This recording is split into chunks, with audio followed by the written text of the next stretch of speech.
क्या पूछा राजा जनमेजय जी ने कि महाराज वृत्रहंत्री क्यों कहते हैं?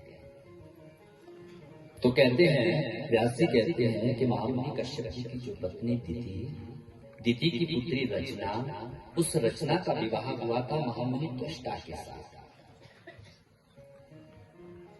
इसके एक पुत्र थे जिसका नाम था विश्वरूप। विश्वरूप ब्राह्मण थे, ब्रह्म ज्ञान थे। एक समय की बात है, एक समय जो देवताओं के कुल गुरु है बृहस्पति जी को किसी कारणवश देवताओं से रुष्ट हुए। तो कुछ काल के लिए बृहस्पति जी कहीं निकल गए। बहुत समय तक जब बृहस्पति जी नहीं आए, जैसे बृहस्पति जी को ना बहुकाल तक आते देखा तो देवताओं ने सोचा किससे अपना पौरोहित्य कर्म संपादित करें। वैसे तो शास्त्र कहते हैं कि अपने कुल पुरोहित होकर के दूसरों से कभी काम मत करवाओ। अपने कुलजा, अपने कुल इष्ट, अपने कुल पुरोहित, अपने माँ बाप, इनका जिन्हें आदर सत्कार कर लिया ना, जीवन में उसने सब कुछ पा लिया, सब कुछ पा लिया। तो नारायण की शरण में गए। व्यास जी कहते हैं, हे जनमेजय जी, नारायण ने कहा जब तक गुरुदेव बृहस्पति जी नहीं मिल जाते तब तक एक काम करो कि तुम विश्वरूप को अपना गुरु बनाओ, पुरोहित बनाओ। विश्वरूप के पास गए, विश्वरूप जी आए। अब विश्वरूप जी जैसे आए तो यज्ञ आरंभ हुआ। यज्ञ आरंभ हुआ तो क्या हुआ कि उसमें विश्वरूप जी जो दैत्य है वो ननिहाल पक्ष विश्वरूप जी का है, मामा लोग उसमें रहते, नाना नानी। विश्वरूप जी भी मन में सोचने लगे कि यदि मैं देवताओं की शक्ति अपने यज्ञ से बढ़ा दूं तो मेरे ननिहाल वालों के ऊपर कहीं भारी ना पड़ जाए। तो क्या हुआ कि पता चला देवराज इंद्र को, इंद्र ने उठाया अपना खड़ग, खड़ग से ही विश्वरूप जी के सिर को धड़ से पृथक कर दिया, धड़ से पृथक कर दिया। अब विश्वरूप जी के 3 सिर थे। कितने? 3 सिर विश्वरूप जी के, इसलिए उन्हें त्रिशिरा भी कहते थे। विश्वरूप जी के 3 सिर जब कट गए, एक मुख से वो सोमरस पीते थे, एक मुख से वेदों का अध्ययन पाठ करते थे, और एक मुख से वो दिशाओं का निरीक्षण किया करते थे। 3 मुख थे। अब जब विश्वरूप जी का संहार कर दिया तो सोचने लगे सारे में हाय हाय हो गई, अरे देवराज इंद्र ने विश्वरूप का वध कर दिया, ब्राह्मण का वध कर दिया। उसी समय घबरा करके देवराज इंद्र ने तक्षा को बुलाया। तक्षा कहते हैं बड़ाई, कारपेंटर। तक्षा को बुलाया और कहा कि मुझे लगता है अभी ये विश्वरूप जीवित है, तुम एक काम करो, इस विश्वरूप को पुनः बनाओ, इसके सिर को धड़ से अलग कर दो। तो तक्षा आए। तक्षा ने पूछा, महाराज आप इतने विवेक शून्य हो गए, ये मर चुका है। तो देवराज इंद्र ने कहा कि महाराज मुझे लगता है कि ये अभी मरा नहीं। अब देवराज इंद्र ने तक्षा को लालच दिया। देवराज इंद्र कहते हैं, आज के बाद पशु पर तुम्हारा जो कटा हुआ पशु होगा उस पर तुम्हारा अधिकार का, तो उस पशु पर तक्षा का अधिकार है। उठाया, खड़ग अपना उठाया तक्षा ने और विश्वरूप को फिर काट दिया, 3 सिर को और काट दिया। व्यास जी कहते हैं, जनमेजय जी, कटे हुए 3 सिर जो भूमि पर गिरे थे उससे हजारों पक्षी शीघ्रता से निकल पड़े, हजारों पक्षी।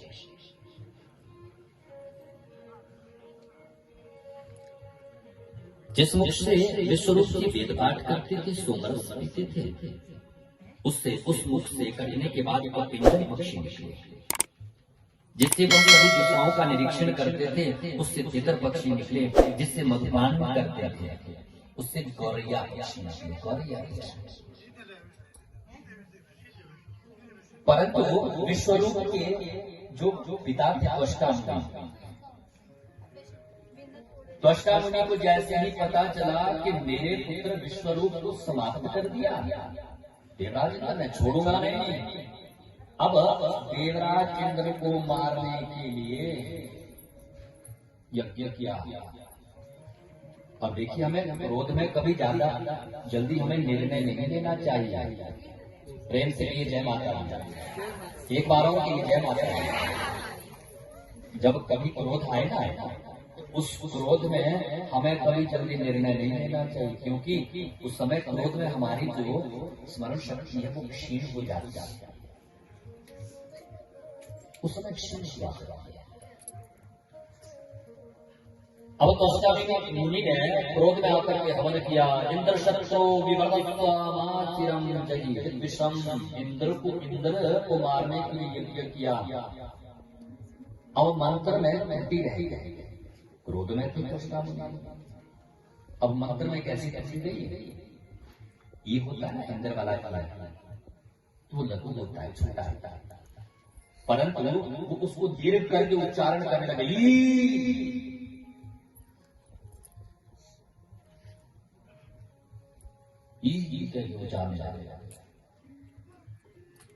और जैसे ही वो मंत्र त्रुटि हुई तो उस यज्ञ से एक विकराल आने वाला अशुभ बन हो गया।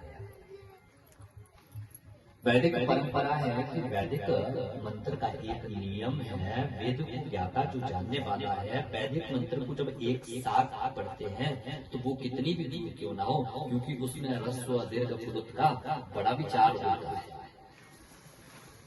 तो मंत्र हमें शुद्ध पढ़ने चाहिए। ई कहने लगे तो मंत्र मंत्री होगी, उससे एक विकराल देह वाला असुर उत्पन्न हो गया, जिसका नाम था वृत्रासुर।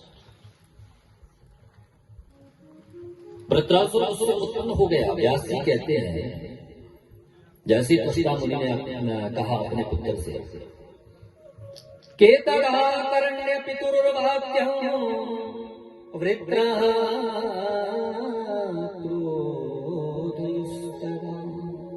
आज्ञामादाय च पितुः जगाम तपसे। तब पिता का वचन सुनकर के वृत्रासुर कुपित हो उठा। पिता की आज्ञा लेकर के वो प्रसन्नता पूर्वक तपस्या करने के लिए चल पड़ा। तपस्या करने के लिए गंधमादन पर्वत पर पहुंचकर पवित्र मंगलकारिणी देव नदी गंगा में स्नान कर उस आसन पर बिछा करके दृढ़ता पूर्वक तपस्या करने लगा। ब्रह्मणेन ब्रह्मणेन ब्रह्मणेन। ब्रह्मा जी बहुत समय बाद प्रसन्न हुए। ब्रह्मा जी वही देवगिरी गंगा नदी के सामने प्रकट हो गए। ब्रह्मा जी ने कहा, मांगो क्या चाहते हैं? तो वृत्रासुर कहता है, ब्रह्मदेव, कि मृत्युश्च मा भवतु मे किल लोहकाष्ठ शुष्कार्दवैशानिचयैरपरैश्च शासनस्ते वृद्धिं प्रयातु मम वीर्यमतीव योते यस्मात् भवामि सबलैः अमरैः अजेय। वृत्रासुर कहता है, हे प्रभु, ना मेरी मौत लोहे से हो ना काष्ठ से। मृत्युश्च मा भवतु मे किल लोह काष्ठ। ना मेरी लोहे से, ना मेरी लकड़ी से, ना सूखे से, ना गीले से, ना बांस के द्वारा बनाई हुई किसी वस्तु से मेरी मौत हो महाराज। ना अस्त्र से, ना शस्त्र से, ना किसी मनुष्य से, ना इतना भयंकर वरदान इसने मांगा। सूखे में ना, गीले में ना अस्त्र से, ना शस्त्र से, ना मनुष्य से, ना जानवर से, ना लोहे से, ना काष्ठ से, किसी से भी मेरी मौत ना हो। व्यास जी कहते हैं, जन्मेजय जी। ब्रह्मा जी कहते हैं, अच्छा। ब्रह्मा जी ने आशीर्वाद दिया, हे वृत्रासुर, न शुष्केण न चाद्रेण न पाषाणेन दारुणं भविष्यति च ते मृत्युः इति सत्यं ब्रवीम्यहम्। अरे तेरी ना लोहे से, ना काष्ठ से, ना अस्त्र से, ना शस्त्र से, ना जानवर से, ना किसी से तेरी मौत हो। अब जब उसे ये महाबली महाबली वरदान में मिला तो वृत्रासुर अजर अजर मारने लगे। अधिकार प्राप्त करके अभिमान तो आ जाता है, उनका दैत्यों का उसका एक ही रहता है कि स्वर्ग से स्वर्गवासियों को भगा दो, देवराज इंद्र को भगाओ, देवराज इंद्र चल पड़े। अब इधर उधर भटकने लगे, देवगुरु बृहस्पति जी के पास पहुंचे। बृहस्पति जी ने कहा, ब्रह्मा जी ने वरदान दिया है, कहा जाओ समुद्र के किनारे चलो, समुद्र के किनारे जाकर के मां देवी की आराधना करो। देवराज इंद्र के समुद्र के किनारे जाकर के मां देवी की आराधना करने लगे। वहां पर देवराज इंद्र ने क्या देखा कि वृत्रासुर भी उनकी ओर आ रहा है। वृत्रासुर जैसे आ रहा था तो वहां पर जल के ऊपर आपने देखा होगा बुलबुला, फेन जिसे कहते हैं। जैसे ही देखा खड़ग पर उठाया वृत्रासुर बड़ा, तो वो खड़ग उठा करके फेन जैसे ही उठाया वृत्रासुर को, क्योंकि आपने देखा कि वो जो फेन होता है बुलबुला होता है, ना तो वो सूखा होता है ना ही वो गीला होता है। उठा करके वृत्रासुर का भी प्राणांत कर दिया, वृत्रासुर का भी प्राणांत कर दिया। देवराज इंद्र को ब्रह्म हत्या लग गई, ब्रह्म हत्या। अब क्या क्या वो ब्रह्म हत्या क्यों थी? वो देवराज इंद्र के पीछे पड़ गई पकड़ने के लिए। ब्रह्म हत्या को तो स्थान चाहिए, ध्यान से सुनना, इसमें संस्कार छुपा है। देवराज इंद्र भागे और जाकर के मानस सरोवर के अंदर एक कमल तंतु में जाकर कमल तंतु में जाकर व्यासी कहते हैं, जन्मेजय जी वो ब्रह्म हत्या के 4 स्थान दिए, 4 स्थान। पहला भाग भूमि को, दूसरा भाग जल को, तीसरा भाग वृक्ष को और चौथा भाग माताओं को, देवियों को, स्त्रियों को। आपने देखा कि 4 स्थान पर वो ब्रह्म हत्या बांट की गई। जो भूमि में आपने देखा गड्ढा हो जाता है तो अपने आप उधर भी जाता है। दूसरा स्थान दिया वृक्ष को, वृक्ष को आप काटोगे ना तो उससे गोंद निकलता है कि नहीं? तीसरा भाग जल को, जल के ऊपर आपने देखना फेन बुलबुले अपने आप निकल जाते हैं, वो ब्रह्म हत्या है। चौथा भाग माताओं को, स्त्रियों को, जो मासिक धर्म के रूप में है। 4 जगह वो ब्रह्म हत्या को बांट दिया गया, 4 स्थान। इसलिए तो कहते हैं माताएं जब मासिक धर्म से होती है तो वो अपवित्र होती है। आज के समय में हम अपने लिए ड्राइंग रूम बनाते हैं, किचन रूम बनाते हैं, परंतु जब ऐसा मासिक धर्म आए तो माताओं को पहले आप लोगों ने देखा होगा कि अलग कमरा दिया जाता था। और जो इसका आचार विचार नहीं रखता, याद रखना, उसे प्रेत पीड़ा जल्दी पकड़ती है। अब तो आपने देखा एक कमरे में ना 1 दिन हो, 2 दिन हो, 3 दिन हो, उसी हाथ से बना रहे, अपने बच्चों को भी खिला रहे और अपने पतियों को भी खिला रहे। तो ये शास्त्र का नियम है, उसे प्रेत बाधा बहुत जल्दी लगती है, बहुत जल्दी। कुछ नियम हमें हमारे होने चाहिए। और सनातन धर्म में जो नियम है, सनातन धर्म जैसा धर्म भूतो न भविष्यति।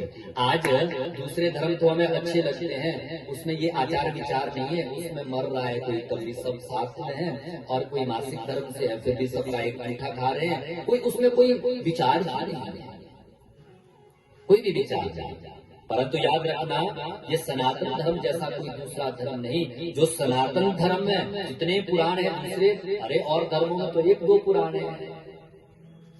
और हमारा मन जब भी करता है, जो भी पुराण, देवी भागवत, नारद पुराण, अग्नि पुराण, ब्रह्मांड पुराण, कितने उपनिषद है, कितने शास्त्र है, कितने ग्रंथ है, जब जैसा आपका मन करता है वैसे आप सुन लो। और शास्त्र कहते हैं अपना धर्म छोड़ करके जो दूसरे के धर्म को अपनाता है, मरने के बाद वो प्रेत बनता है, उसकी गति नहीं है। आजकल सोचते हैं कि हमारे बारे में कुछ नहीं है, भगवान तो प्रसन्न नहीं होते। अरे आचार विचार तो हमारा खुद का होना चाहिए।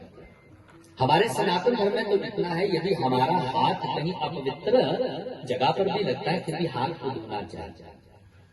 अब आज का समय कैसे आ गया कि जूते लगा करके तो खा रहे हैं, ना कोई कुरला करता, ना कोई हाथ धोता। उसके बाद आदमी इतना आलसी हो गया, अपने साथ टिश्यू पेपर रखता है, टिश्यू पेपर, बस उसने हाथ साफ किया, मुंह पोंछ दिया, जय सिया राम। और शास्त्र का नियम है, जब हम भोजन करते हैं उस समय भोजन करते हमारे अंदर जितने भी देवी देवता होते हैं वो अपना स्थान छोड़ करके बाहर आ जाते हैं। जब तक हम कुरला मुख प्रक्षालन नहीं करते, हाथ नहीं धोते, तब तक वो देवता हमारे अंदर नहीं आते। और यदि हाथ मुख नहीं धोएंगे तो देवता बाहर रहेंगे, अंदर तो असुरों का राज्य होगा, हमारी बुद्धि भी वैसे ही होगी। प्रेम से कहिए जय माता दी। इसलिए अपना धर्म जैसा कोई धर्म दूसरा अपना नहीं। सनातन धर्म को छोड़ करके दूसरे के धर्म को अपनाओगे, स्वयं तो मरोगे, परिवार को भी मारोगे। प्रेम से कहिए जय माता दी। जब मासिक धर्म स्त्रियों का आए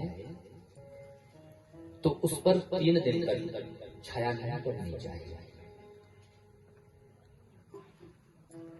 और शास्त्र का नियम है कि जब सुहागिनी जो स्त्री होती है ना, विवाह के बाद उस स्त्री को तो ना तो बाल कटवाने चाहिए, ज्यादा बोलेगा तो बेचारे बाद में बुरा मान जाएंगे, परंतु क्या कहेंगे, जो मर्जी करो उसके बाद।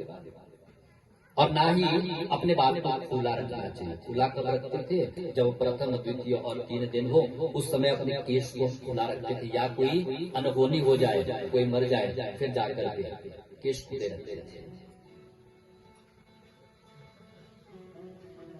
इसलिए जब मासिक धर्म आए तो हमें हट करके किसी दूसरे कमरे में उस कमरे का निर्माण करना चाहिए, ताकि स्वस्थ रहना है। आप जितना मर्जी किसी को समझाएंगे, समझने से कोई नहीं समझता। फिर कहेंगे पंडित जी बीमार बहुत रहते हैं, बहुत लोग आते हैं कहते हैं कि जय सिया राम, राम बोलो, इससे बड़ा कोई और दवा हो सकती है क्या? तभी तो हम कहते हैं कि नाम नाम नाम नाम 4 जगह मिला। इसलिए कौन कौन सी? भूमि, दूसरी जल, तीसरा वृक्ष, चौथा स्त्री। माताओं को मासिक देवराज अंदर छिप गए।